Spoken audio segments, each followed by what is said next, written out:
네, 안녕하세요. 미국 주식 멘탈 케어하기 멘탈이 전부다의 철영입니다. 네, 오늘 한 주의 마지막 거래일이 끝이 났죠. 다행히 마무리는 상승으로 끝이 났는데요. 3대 지수 모두 상승을 했습니다. 특히 나스닥이 1%대 상승하면서 시장을 주도했습니다. 미국 주식은 이번 주 초까지 무려 8거래일 연속 최고가를 경신하면서 정말 거침없이 달리고 있었는데요. 이번 주 초에 일론 머스크의 테슬라 주식 매도 이슈로 인해서 시총 5위인 테슬라가 이틀 만에 17% 정도 급락을 했고, 이게 시장을 끌고 내려오면서 끊임없는 최고가 경신의 기세가 꺾이게 되었습니다. 또한 주중에 발표된 소비자 물가지수도 시장의 인플레이션 공포를 다시 한번 상기시켜주며 전반적으로 약세였던 한 주였습니다. 하지만 주 후반 나스닥이 강한 회복 탄력성을 보이면서 다시 16,000스닥을 향해 상승을 시작했고, 다음 주에는 다시 분위기가 좋아질 수 있겠다는 희망적인 단서를 남기면서 마무리됐습니다. 네, 최근 주커버그가 쏘아올린 메타빔으로 인해서 미국 주식, 한국 주식, 암호화폐,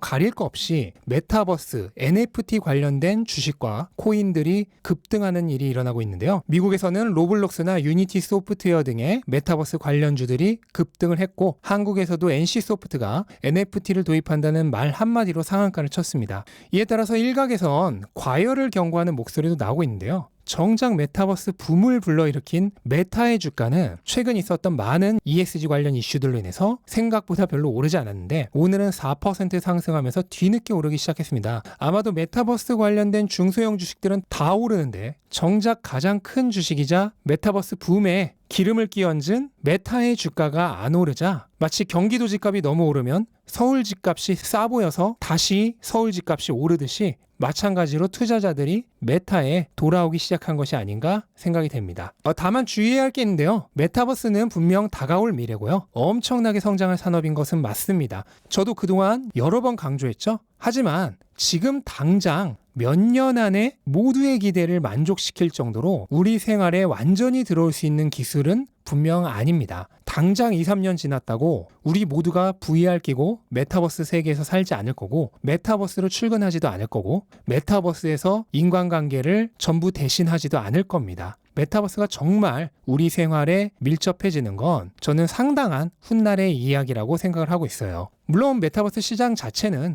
앞으로도 크게 성장을 하겠지만, 지금 당장에 이 과열을 지탱시켜 줄 수 있을 정도로 빠르게 성장하지는 않을 거라고 생각을 합니다. 투자자는 이 점을 분명히 인지하고 장기적인 관점에서 투자를 해야지 당장의 급등에 심취해서 섣부르게 투자를 해서는 안 되겠습니다. 10년 넘게 주식을 하면서 수많은 유행주, 테마주들을 봤습니다. 다 기억이 나지 않을 정도로 정말 엄청나게 많은 유행주들이 있었습니다. 사실 전기차나 재생에너지도 이미 10년 전에 한번 테마주였죠. 그때 정말 모두가 당장 전기차가 현실이 될 것처럼 말했습니다. 하지만 실제 전기차가 현실이 되기 시작한 건 불과 몇 년 전이죠. 물론 그때 투자해서 지금까지 살아남은 기업이라면 큰 돈을 벌었겠지만, 문제는 현실이 되기까지의 10년 동안 살아남지 못하고 망한 기업이 훨씬 많다는 겁니다. 메타버스도 마찬가지라고 생각합니다. 철저한 리서치를 통해 분명하게 미래의 가치를 구체화한 기업에 투자하는 게 아니라 단순히 뜨고 있다고 하니까 베팅을 하게 된다면 나중에 큰 손실을 입을 가능성도 있다는 점은 분명히 인지해야겠습니다.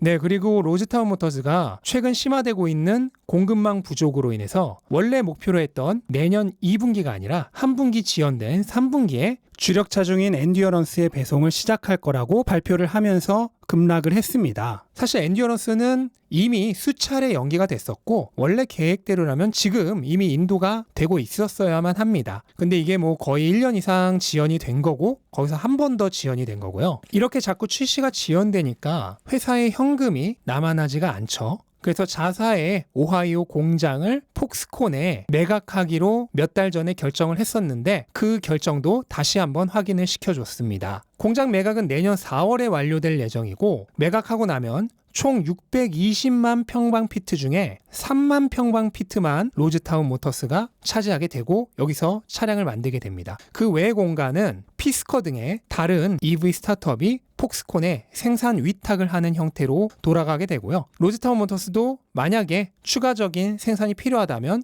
역시나 빌려 쓸 수가 있겠죠. 그러니까 자금 문제로 인해서 본인의 집을 팔고 그 집에 새 들어 사는 것과 비슷한 형태가 돼버린 것입니다. 이런 게 벤처기업, 신생기업의 데스밸리라고 하죠. 초기 투자금이 끊기기 전에 자급자족할 수 있는 상태를 만들어야 하고, 그러지 못하면 자금이 끊기면서 회사가 파산에 이를 수 있습니다. 이게 바로 일론 머스크가 지적했던 양산 성공과 수익화 두 마리 토끼를 동시에 잡아야만 신생 EV 업체들이 살아남을 수 있다고 얘기를 했던 부분입니다. 네, 리비아는 오늘도 5% 이상 상승을 했는데요. 다만 장중에 극심한 변동성을 보였고, 원래 초기 상장 주식은 장기 투자자 말고도 단타 세력이 굉장히 많이 몰리면서 과열되기가 쉽죠. 때문에 당분간은 상당한 변동성이 예상이 됩니다. 제가 바로 어제 올렸던 영상처럼 나름 본인만의 계산을 충분히 해보시고 납득 가능하다면 투자를 하시면 되고, 그렇지 않다면 최소한 과열이 식을 때까지는 조금 기다리는 것도 좋을 것 같습니다.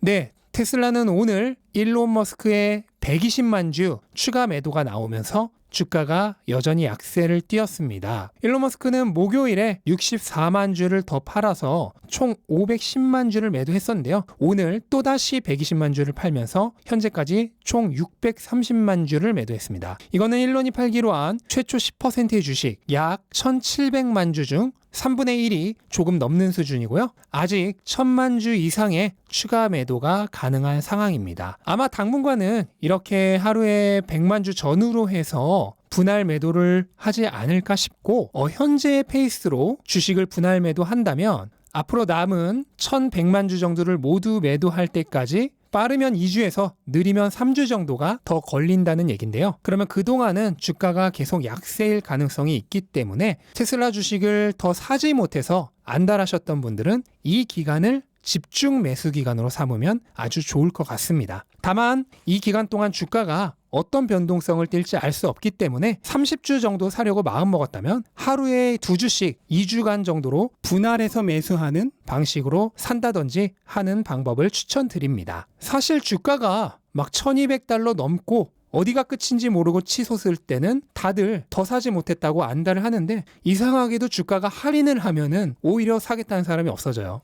굉장히 신기한 현상처럼 보이지만 실제로는 신기한 현상이 아닙니다. 투자를 조금만 해보신 분이라면 주식이든 부동산이든 암호화폐든 어떤 시장이든 똑같은 현상이 일어난다는 걸 이미 많이 경험하셨을 겁니다. 그 현상의 가장 근본적인 원인은 대부분의 대중이 가격만을 보고 거래를 하기 때문에 생기는 일이죠.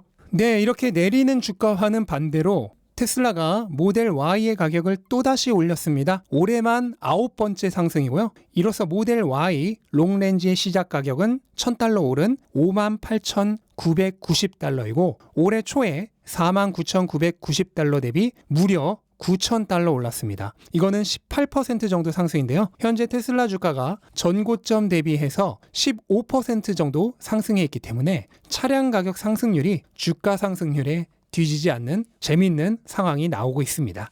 네, 그리고 트로이 테슬라이크가 10월 중국 인도량 증가를 반영해서 얼마 전 인도량 예측치를 크게 상향시켰다고 말씀드렸는데, 며칠 만에 자신의 예측치를 또다시 크게 상향을 시켰습니다. 현재 중국의 생산량 자체가 크게 증가한 것을 반영한 것이죠. 현재 기가상의는 연간 70만 대까지 생산 가능한 수준으로 캐퍼시티가 증가했다는 분석이 있는데요. 이거는 테슬라의 오피셜 발표는 아니지만 10월에 가동을 일주일 중단하고도 9월과 거의 같은 생산량을 달성한 것을 근거로 예측치를 크게 올렸습니다. 만약 그의 예측이 이번에도 정확하다면 올해 테슬라의 총 인도량은 90만 대가 넘을 가능성이 매우 커졌습니다. 며칠 전에 주가가 $1200를 넘을 때보다 오히려 지금 실적 전망이 더 높아지고 있습니다.